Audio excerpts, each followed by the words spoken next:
le réseau spécial qui alimente le cœur. Le cœur est un organe qui nourrit tout le corps et comme tous les organes, lui aussi doit s'alimenter. De plus, le cœur, en raison de la fonction vitale qu'il a endossée, a besoin d'encore bien plus d'oxygène et de nutriments. Or, le muscle du cœur est d'une épaisseur telle que les substances alimentaires et l'oxygène ne peuvent pas passer, et il est d'une texture compacte. Par conséquent, le cœur ne peut pas profiter des veines qui passent à l'intérieur de lui.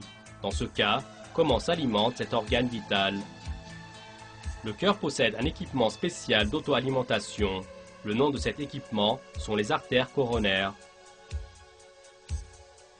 Au moyen des artères coronaires, le premier récepteur du sang qui sort du cœur, c'est encore le cœur. Les artères coronaires sont deux branches distinctes séparées de l'aorte, laquelle transporte le sang le plus propre et le plus riche en oxygène provenant des poumons. La particularité de ces veines, c'est qu'elles furent créées uniquement pour nourrir le cœur. Les artères coronaires, contrairement aux autres veines, sortent du cœur et au lieu d'aller dans les organes, retournent au cœur. Ainsi, le sang le plus riche en oxygène, sans aller dans aucun autre endroit s'affaire pour nourrir le cœur, comme s'il avait pour ainsi dire diagnostiqué la région où il y a le plus besoin en oxygène dans le corps. Pour que les cellules du cœur puissent fonctionner, le sang dans les coronaires qui transforme l'oxygène et le sucre en énergie est obligé d'être riche au regard de ces substances, car le ravitaillement du cœur en énergie est ajusté en fonction du besoin et sous quelques secondes, cela peut être multiplié par 4 ou 5.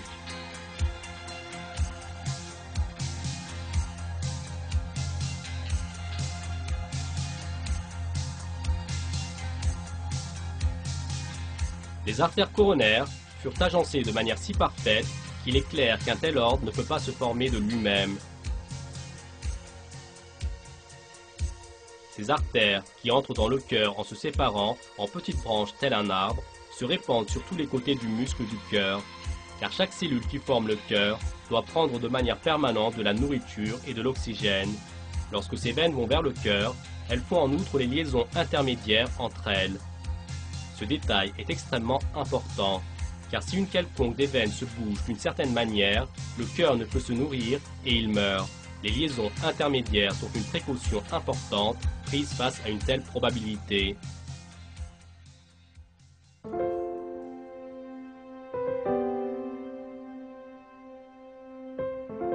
Si une seule des veines se bouge, grâce à cette précaution, le sang poursuivra son chemin depuis l'autre veine, dépassera la région bouchée et parviendra au cœur.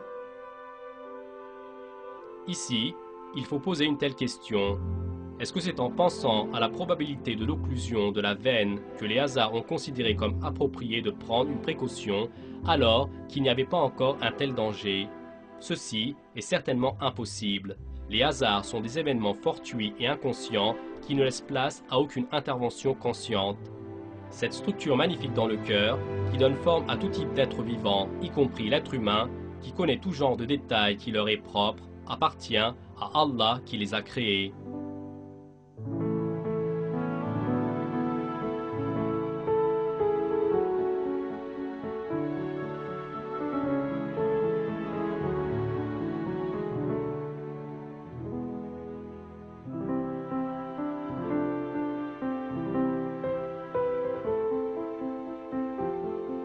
Dans le Coran, Allah nous informe ainsi de cette réalité. Je cherche la protection d'Allah contre le diable banni. Glorifie le nom de ton Seigneur, le Très-Haut, celui qui a créé et agencé harmonieusement, qui a décrété et guidé.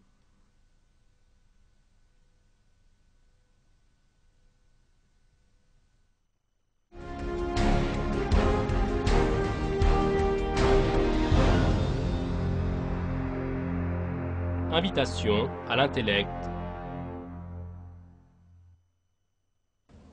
Un grand nombre de personnes ne s'aperçoivent même pas des équilibres parfaits qui fonctionnent chaque moment dans leur corps.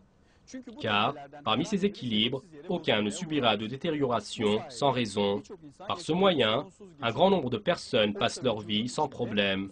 Or, à l'intérieur du corps, il y a d'innombrables équilibres qui doivent constamment rester fixes, ne jamais se détériorer et ne pas subir de dégâts. Et le cœur est l'un de ces équilibres les plus importants. Il y a de très nombreux facteurs qui peuvent affecter cet équilibre de manière négative. Mais l'ordre établi pour que les équilibres restent fixes est excellemment parfait. Par exemple, le fait que la quantité de sang qui sort du cœur soit la même que la quantité de sang qui y retourne. Imaginons que cet équilibre soit défait. Dans une telle situation, le sang envoyé au corps, comme il ne pourra pas revenir, va s'amasser dans certaines régions du corps. Et ceci va être la raison pour la formation de divers œdèmes dans le corps et de blessures dues aux éclatements de vaisseaux. Comme du sang en quantité insuffisante retournera au cœur, la quantité de sang nettoyé va également être assez faible et le sang propre qui va de nouveau être envoyé du cœur sera insuffisant quant à pouvoir nourrir le corps. Quand ce déséquilibre continue un certain temps, les organes du corps commencent à mourir car ne pouvant se nourrir. Face à cette situation surprenante qui a encore de très nombreux détails, chaque personne qui peut utiliser son intellect va saisir la réalité importante en face de lui. Nous avons en face de nous une structure formidable, une perfection et un intellect qui par bien des fois dépassent les limites de l'intellect humain. Chaque personne qui regarde tout cela sans préjugés et avec une conscience ouverte pourra s'apercevoir tout de suite de l'existence absolue de notre Seigneur et de sa souveraineté. Comme nous en sommes informés dans les versets, ce mécanisme extraordinaire du cœur est sans aucun doute l'œuvre d'Allah qui donne forme dans un ordre et qui crée de manière parfaite. Allah a créé l'être humain et fait des innombrables mécanismes complexes dans son corps une preuve de cette création. Ces perfections, qui sont expliquées depuis le début du film, sont pour pouvoir montrer que la haute existence d'Allah est partout et que nous puissions faire apercevoir que ces œuvres magnifiques existent dans notre propre corps. Les personnes qui refusent de voir ces réalités vont s'apercevoir dans l'au-delà de la grande insouciance dans laquelle ils sont tombés. Car comme s'ils ne voyaient pas les innombrables preuves qui leur furent montrées, et alors même qu'ils les voyaient chercher d'autres explications à tout cela, il est possible que la contrepartie sera assez grande auprès d'Allah. Pour ceux qui nient tout en sachant, Allah a préparé une vie éternelle en enfer.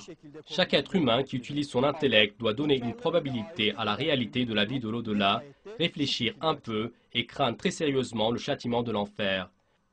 Dans un verset, Allah explique ainsi la situation de ceux qui vont dans l'au-delà avec leur négation. Je cherche la protection d'Allah contre le diable banni. C'est alors que la vraie promesse s'approchera, tandis que les regards de ceux qui ont mécru se figent. Malheur à nous, nous y avons été inattentifs. Bien plus, nous étions des injustes.